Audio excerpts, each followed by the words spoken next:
I'm Char, she, her, or they, them, and I'm here to talk to you about email today. My qualifications for talking to you about email is that I am an avid email user. That's right. You can talk about email just as much as I can, and we can all talk about email. And I'm super excited that there's a channel to talk about it afterwards, because there's a lot of people who have a lot of really great things to say about it so far. Even so far, there's been a lot of really great postings about it, about email in the channel. Okay, cool. So let's get excited about email. But why? After all, like many of the tools that we use today, email is a tool that was made, is a wartime tool. It was made it was made for the internet's predecessor, ARPANET, by Roy Tomlinson. And even that, the beginning of email, the inventor of email, is contested. It is debated between who made email, between Shibuya Ayyadurai, who created the kind of desktop or a desk analogy for email, and Roy Tomlinson, who created like the protocol for it. It's like very heatedly contested who made email. And also the email is people say that email is exactly like the post, or is an analogy to the post system, except all of the letters are transparent, all of the envelopes are transparent. So it's like, okay, why should we get excited about this thing? It's just kind of here all the time. And also there's spam email. Of course, this is one of the lowest voted Stack Overflow questions, how to send 100,000 emails weekly, because everyone has such like everyone just hates spam mail. Why do you want to send 100,000 emails weekly? They don't even talk about it. It's really funny. Okay, so why? Well, email for me and many others is the only method of long distance communication that doesn't necessarily have to rely on a big tech company or the government. You could debate both of those are for profit. And so technically you can run your own email server, this is the reason what got me excited about email in the first place. I've just recently started kind of investigating it. I guess like recently in the span of email. It was born in the 70s. And also there's a call to embrace maintenance over innovation. I think Taeyun's keynote touched on this a lot too, in that like email's here and it's here to stay, and email is like the internet passport it's always been the internet passport. It's kind of like if you want to, have an identity on social media, use your email. If you want to get verified on Neopets, you use your email. It's just kind of like the form of identification that everyone uses. And so it kind of has this potential because it has the potential to be peer-to-peer, and it's already so widespread. It has a lot of potential hidden within it. And so that's what my big inspiration of this talk is about. And now we kind of got over like the big overview. I want to talk a little bit about some cool email fun facts I came across in my research. You can, and this is in the SMTP secure mail transfer protocol. We'll get back to SMTP later, but this is in the SMTP specification, in that you can add a plus at the end of the first part of your email. So if your email is like contact@charstiles.com, I can do contact plus, and then I can put whatever I want, and it'll send it fine. It'll ignore everything after the plus. I like to think about it as you could make it a little diary that you can put in, how you're feeling that day when someone emails you back, or a bot emails you back with that email. Be like, oh yeah, I was feeling like that day. And also in the specification, it ignores dots. So I can be Char Stiles, or I can be Char's Stiles. Another really cool story about email is how Git came to be. And Git itself, like Git itself is maintained through an email list. And that's, I had to put one slide about this story just because it's really cool. So Linus Torvalds had Linux being maintained on this like company servers called BitKeeper.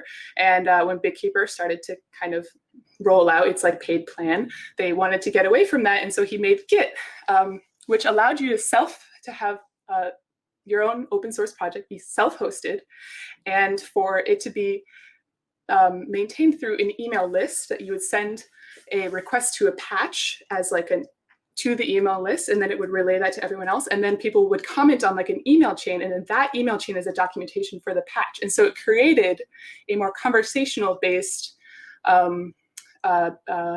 like maintenance system. So I think that's really cool. I haven't tried like sending a patch through an email yet, but that's a goal to do that one day. And so I said I'd go over SMTP again. This is again in the RFC, which is kind of like the Internet Standard Protocol document of SMTP. It's just really simple. I wanted to kind of go over how you can hand send an email. So this is hypothetically how you can send an email, like using, if you have Windows, you would install Telnet. And if you have Linux or Mac, you can use Netcat. And so you'd say Telnet or Netcat, and then you just say the server that you're going to be connecting to send, and then the port, which is 25, which is the email port.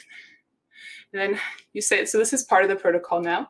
So after you connect to that, you start writing SMTP protocol. The first thing you write is hello with one L, and I just think that's the most adorable thing.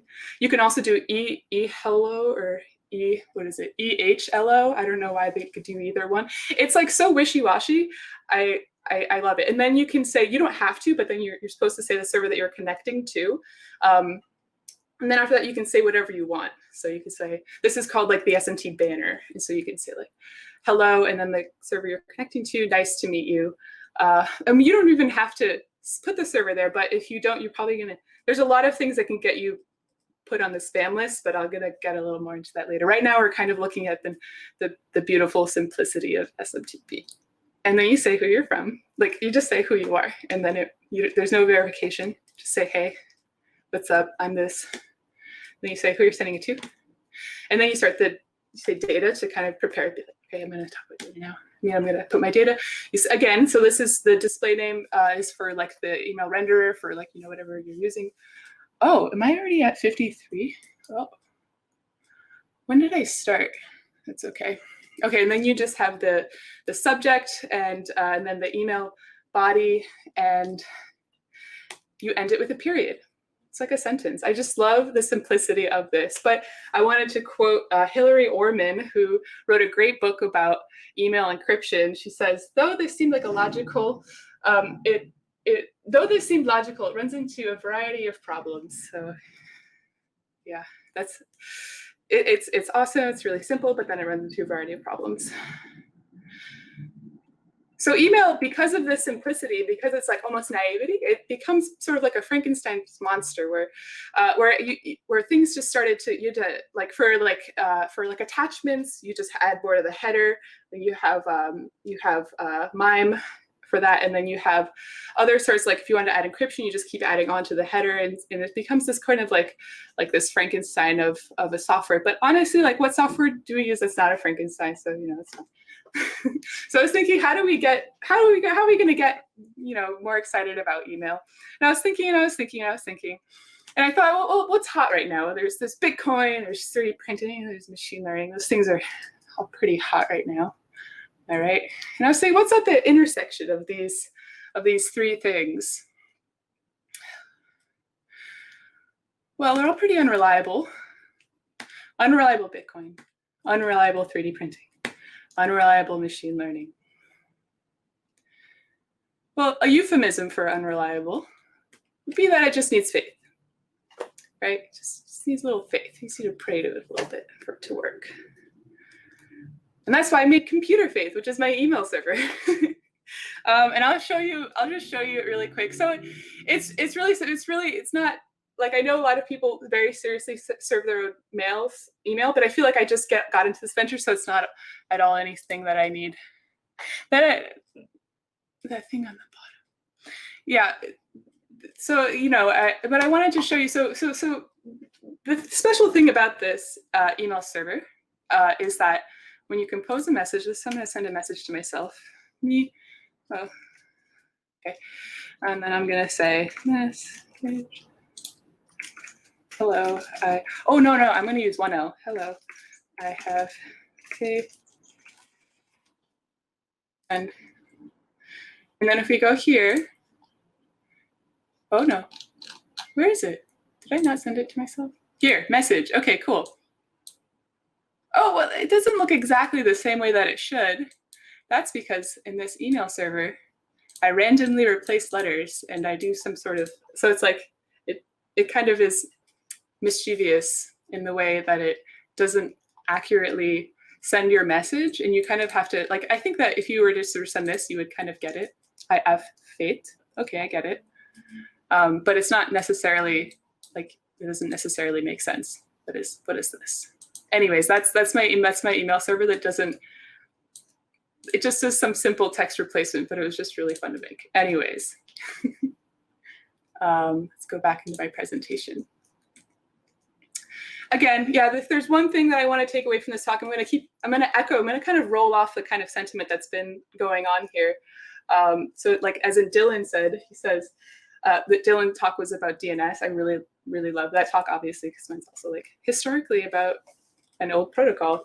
The things that people were and weren't thinking about when it was made, and we need to approach it as anthropologists, kind of like, okay, so now, well, email is this way that it is, and if we can just kind of work with that and kind of create something new and beautiful. And that, you know, yeah. Does anyone have any email lists? No? Start one if you so desire. And please, this is my call to use the email Discord channel as a way to kind of put your email list, because I think that I've been starting to like subscribe to all my friends' email lists, and it really made my inbox a nicer place. I have an email list. You can join it if you so desire. Oh, yeah. You can join that. I don't know if you want to, but you can if you do. It's just going to be like updates and thoughts and stuff like that, very meandering. Okay, thank you.